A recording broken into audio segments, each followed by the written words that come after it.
बेलापुर गांव में पूनम नाम की एक गरीब महिला रहती थी। उसकी एक 8 साल की बेटी थी जिसका नाम अनु था। उसके पैदा होते ही उसके पिता ने उसकी माँ को छोड़कर किसी और से शादी कर ली थी। पूनम दूसरों के घर में कामकाज करके अपनी बेटी का पालन पोषण करती थी, लेकिन रक्षाबंधन से कुछ रोज पहले वो अक्सर राखी बेचने का काम भी करती थी। दिन भर लोगों के घरों में कामकाज करके थकी हारी पूनम शाम को सड़क किनारे अपनी बेटी के साथ राखी बेचने का काम करती। राखी ले लो, राखी। अरे मैडम सुनो ना, ये राखी ले लो। नहीं नहीं, नहीं चाहिए तुम्हारी राखी। वैसे भी हम सड़क किनारे से राखी नहीं लेते, ये सब तो घटिया राखी होती है। पूरे दिन में मुश्किल से पूनम की 2-3 राखी बिक पाती थी। एक रोज पूनम अनु से, बेटी मैं मालकिन के घर काम पर जा रही हूँ, डब्बे में 2 रोटी रखी है, अचार के साथ खा लेना। ठीक है माँ। पूनम काम पर चली जाती है। अनु दिन में खाना खाकर लेटी हुई होती है। तभी वो सोचती है, माँ कितनी मेहनत करती है मेरे लिए, तो आज क्यों ना मैं माँ की थोड़ी मदद कर दूं। अनु भरी दोपहरी में राखी बेचने के लिए निकल पड़ती है। दिन से शाम हो जाती है, लेकिन कोई ग्राहक उसकी राखी खरीदने नहीं आता। वो उदास हो जाती है। आज तो एक भी राखी नहीं बिकी। सोचा था कुछ पैसे आ जाते तो माँ खुश हो जाती। तभी वहां से एक 14 साल का लड़का गुजर रहा था और अनु को देखकर सोचता है, एक काम करता हूँ, ये नकली का नोट इस लड़की को देकर इससे सारी राखियां खरीद लेता हूँ। कम उम्र की है, असली नकली नोट की पहचान नहीं कर पाएगी। वो लड़का अनु के पास जाता है और कहता है, ये राखी कैसे दी? 10 रुपए की एक है भैया, ले लो ना। तुम्हारे पास कितनी रखी है? 100 राखियां हैं भैया। वो सब मुझे दे दो और ये लो 1000 रुपए। बेचारी अनु खुशी खुशी वो सभी राखियां उसे दे देती हैं और वो लड़का नकली 500-500 के 2 नोट उसे पकड़ाकर वहां से चला जाता है। अनु घर आकर अपनी माँ को वो पैसे देती है। देखो माँ, आज कोई भला इंसान आया था और हमारी सारी राखियां खरीद कर चला गया। ये देखो पूरे 1000 रुपए। अरे लेकिन ये तो नकली नोट है। क्या नकली नोट? ओहो, लगता है उसने तुम्हें ठग लिया। बेचारी अनु को बहुत दुख होता है और वो रोने लगती है और रोते रोते अपनी माँ की गोद में सो जाती है। अगले दिन सुबह राखी का त्योहार था। सभी बहनें अपने अपने भाई को राखी बांध रही थीं, लेकिन बेचारी अनु का कोई भाई नहीं था। माँ, मेरा तो कोई भाई नहीं है, मैं किसको राखी बांधूं? बेटा मैं काम पर जा रही हूँ, एक काम कर, तू मेरे साथ मालकिन के घर चल। तू मालकिन के बेटे को ही राखी बांध लेना। ठीक है माँ। वहां पहुंचकर पूनम अपने काम पर लग जाती है। मालकिन का बेटा कार्टून देख रहा था। अनु अंदर जाती है और कहती है, भैया क्या मैं आपकी कलाई पर ये राखी बांध दूं? अनु उसे देखती है तो हैरान रह जाती है। वो वही लड़का था जिसने उसे ठगा था। तुम तो वही हो ना जिसने मुझे नकली नोट दिए थे और मेरी सारी राखियां ले ली थी। पागल है क्या? कौन है तू? मैं तो तुझे जानता भी नहीं। मैं जानता हूँ, ये सब तेरी चाल है, अमीर लड़कों को भाई बनाकर उनसे पैसे ऐंठने की। ये सुनकर अनु रोने लगती है। तभी पूनम और मालकिन भी वहां आ जाती हैं और वो उनकी सब बातें सुन लेती है। सोनू, ये क्या तरीका है बात करने का? और अनु जो कह रही है क्या वो सच है? अब माँ, वो एक दोस्त से शर्त लगी थी, बस इसीलिए मैंने नकली नोट इसे दे दिए थे। तुझे पता भी है एक गरीब के लिए 10 रुपए की भी कितनी वैल्यू होती है? तुम्हें उस बेचारी को ठगते हुए शर्म नहीं आई? और आज वो बेचारी कितने प्यार से तुम्हारे लिए राखी लाई है और तुम उसे नीचा दिखा रहे हो। अगर ऊपर वाले ने हमें सब कुछ दिया है तो हमें उसकी कदर करनी चाहिए, न कि किसी की गरीबी का मजाक उड़ाना चाहिए। सोनू को अपनी गलती का एहसास होता है और वो अनु से कहता है, मुझे माफ कर दे बहन, मुझसे गलती हो गई। और ये ले, मेरी कलाई पर राखी बांध। अब से तू भी मेरे लिए प्रिया की तरह ही मेरी छोटी बहन है। आज के बाद तू भी हर राखी पर मुझे ही राखी बांधेगी। सोनू उसको ढेर सारे गिफ्ट देता है। साथ ही मालकिन शगुन के तौर पर अनु को 5000 रुपए देती है। ये सब देख अनु और पूनम बहुत खुश होते हैं। आज सचमुच अनु बहुत खुश थी। उसे एक भाई जो मिल गया था। कासगंज का बस स्टैंड, जहां पर रोजाना बसों और सवारियों की भीड़ रहती थी, पर लॉकडाउन की वजह से बसों का आना जाना बंद हो गया, इसलिए लोगों की भीड़ भी खत्म हो गई। बस स्टैंड पर छोटे छोटे खोखे, दुकान वाले और भीख मांगने वालों ने बस स्टैंड को ही रुकने की जगह बना ली थी। सब बहुत परेशान थे। ऐसी ही परेशानी एक औरत को हो रही थी जो फटे हाल कपड़ों में 2 दिन से भूखी थी। उसका छोटा बच्चा लगातार भूख से रो रहा था। वो एक किनारे पर बैठी आते जाते लोगों से खाने के लिए पैसों की भीख मांग रही थी। कोई कुछ खाने को दे दो, मेरा बच्चा भूखा है, कोई तो दया करो। तभी एक महिला उसकी झोली में 2 रुपए डाल जाती है। औरत सोचती है, ये कैसे लोग हैं आजकल के जो किसी की मदद करने से पीछे हटते हैं। 2 रुपए में आजकल क्या आता है। भीख मांगने वाली इस औरत का नाम मधु है। मधु एक बहुत ही बड़े खानदान की बेटी है। माता पिता के चले जाने के बाद भैया भाभी ने मधु को कभी भी उनकी कमी महसूस नहीं होने दी। जमीन जायदाद, खुला पैसा, नौकर चाकर, शानो शौकत, सारी सुख सुविधाएं मधु के लिए मौजूद रहती थी। मधु जिस चीज पर हाथ रख दे उसके भैया उसे दिलाकर ही मानते थे। रजत नाम का एक लड़का मधु को चाहता था, इसलिए मधु के आगे पीछे घूमकर बड़ी बड़ी बातें करके वो मधु को प्यार के जाल में फंसाने लगा। मधु, मैं तुम्हारे बिना नहीं जी सकता। अगर तुमने मुझसे शादी करने के लिए मना किया तो मैं अपनी जान दे दूंगा। हाँ, मैं तुम्हें रानी बनाकर रखूंगा। एक बार हाँ कह दो। मैं तुमसे बहुत प्यार करता हूँ। एक दिन मधु जब रजत के साथ मोटरसाइकिल पर जा रही होती है, लाल बत्ती पर रजत अपनी मोटरसाइकिल रोकता है। तभी बराबर में मधु के भाई सौरभ की गाड़ी आकर रुकती है। सौरभ मधु को रजत के साथ देख लेता है। शाम को मधु जब घर आती है।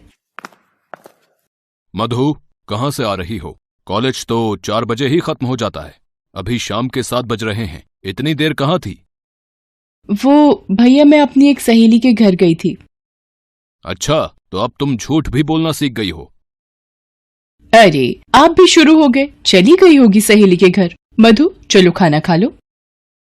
उस वक्त सौरभ चुप हो जाता है। अगले दिन वो किसी काम से बाहर जाता है। वो देखता है, अरे, ये तो वही लड़का है जो कल मधु के साथ था। ये किससे लड़ाई कर रहा है? अरे दे दूंगा ना यार, भाग नहीं रहा हूँ यार।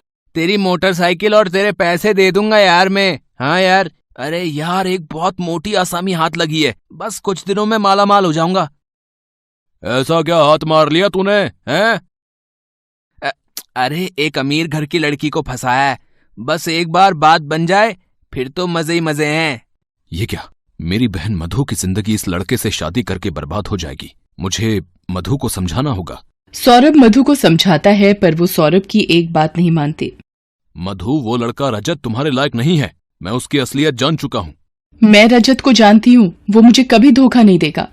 मधु जानती थी कि सौरभ इस शादी के लिए कभी हाँ नहीं करेगा। वो उस लड़के रजत के झांसे में आ जाती है और एक रात जब सब सो रहे थे, वो चुपचाप अपने गहने, कपड़े, पैसे लेकर रजत के साथ भाग जाती है और दूसरे शहर पहुंचकर वो दोनों शादी कर लेते हैं। शादी के बाद मधु को रजत की सच्चाई पता चलती है कि उसने पैसों के लिए मधु को फंसाया था। मधु के पास 2 बच्चे छोड़कर और मधु की जिंदगी खराब कर रजत उसे अकेला छोड़कर भाग जाता है। अब मैं क्या करूं? भगवान, इन छोटे छोटे बच्चों को लेकर मैं कहाँ जाऊं? मधु दोनों बच्चों की भूख मिटाने के लिए दर दर भीख मांगने लगती है और भीख मांगते हुए बस स्टैंड पर पहुंच जाती है। एक कोने में रोजाना गोदी में बच्चे को लेकर वो भीख मांगती है। बच्चे के रोने की आवाज से उसकी याद वापस टूट जाती है। कोई तो पैसे दे दो, मेरा बच्चा भूखा है। रो मत मुन्ना, अभी घर चलेंगे। एक व्यक्ति मधु को बस स्टैंड पर भीख मांगते देख लेता है। अरे, ये मैं क्या देख रहा हूँ? ये तो मधु बिटिया है, अपने सौरभ की बहन। पर ये इस हालत में? हे भगवान, मुझे सौरभ को ये बात बतानी होगी। वो व्यक्ति सौरभ को फोन पर सारी बात बताता है। ये सुनकर सौरभ के होश उड़ जाते हैं। वो उसी समय बस पकड़कर वहाँ पहुँचता है। वो मधु के हाथ में 100 रुपए देकर आगे जाकर छुपकर खड़ा हो जाता है और रोने लगता है। मधु मेरी बहन, ये किस हाल में है? ये दिन देखने से पहले मैं मर क्यों नहीं गया? अरे 100 रुपए, आज तो तुम्हारे लिए दूध और मोनू के लिए खूब सारा खाना खरीदूंगी। मधु 100 रुपए देखकर खुश हो जाती है। जब वो खाना लेकर घर जाने लगती है, सौरभ भी मधु के पीछे पीछे जाने लगता है। मधु घास फूस से बने एक कच्चे घर के अंदर जाती है। अरे माँ, खाना लाई हो? मुझे बहुत जोरों की भूख लगी है। मोनू खाना खाने बैठ जाता है। मधु ये देखकर रोने लगती है। मेरे बच्चों, मेरी एक गलती की वजह से आज तुम्हें भी मेरे साथ ये गरीबी का जीवन जीना पड़ रहा है। ना मैं उस वक्त रजत की बातों में आती, ना मेरे ऐसे दिन होते। भैया, मुझे आज आपकी बहुत याद आ रही है। भैया, मुझे माफ कर दो। मुझसे अब और नहीं सहा जा रहा। मेरी हिम्मत जवाब दे रही है। मेरे प्यारे भैया, मरने से पहले एक बार आपकी कलाई में राखी बांध देती। मधु एक रुमाल में बंधी कुछ राखियां निकालकर हाथ में लेती है। भैया, ये राखियां मैंने आज तक संभाल कर रखी हुई हैं। काश मैं आपको बांध सकती। तो किसने मना किया बहन? बांध मेरी कलाई पर राखी। देख, तेरा भैया आया है। भैया, भैया आप आ गए। मुझे माफ कर दो भैया, मुझे माफ कर दो। मधु भाई को राखी बांधते हुए फूट फूट कर रोने लगती है। मधु रोते हुए बेहोश हो जाती है। सौरभ उसे हॉस्पिटल ले जाता है। डॉक्टर सौरभ से कहता है, मिस्टर सौरभ, इनके शरीर में बहुत कमजोरी हो गई है। शायद इन्होंने पिछले कई दिनों से कुछ नहीं खाया है, जिसकी वजह से बेहोश हो गई हैं। कुछ दिन हमें अपनी निगरानी में रखना होगा। सौरभ सुनैना को फोन करके रोते हुए सारी बात बताता है। सुनैना भी रोने लगती है। कुछ दिनों तक मधु हॉस्पिटल में ही रहती है। सौरभ दोनों बच्चों की देखभाल करता है। एक दिन सुनैना के पास रजत का फोन आता है। सुनैना भाभी, मैं रजत बोल रहा हूँ। मधु आपके घर पर ही है ना? सुनैना रजत को सारी बात बताती है। रजत ये सब सुनकर हॉस्पिटल जाता है। सौरभ उसे देखकर गुस्से में आ जाता है। रजत, तुम यहाँ? मैं तुम्हें जान से मार दूं, इससे पहले यहाँ से चले जाओ। मधु, मुझे एक बार तुम्हें सारी सच्चाई बतानी है।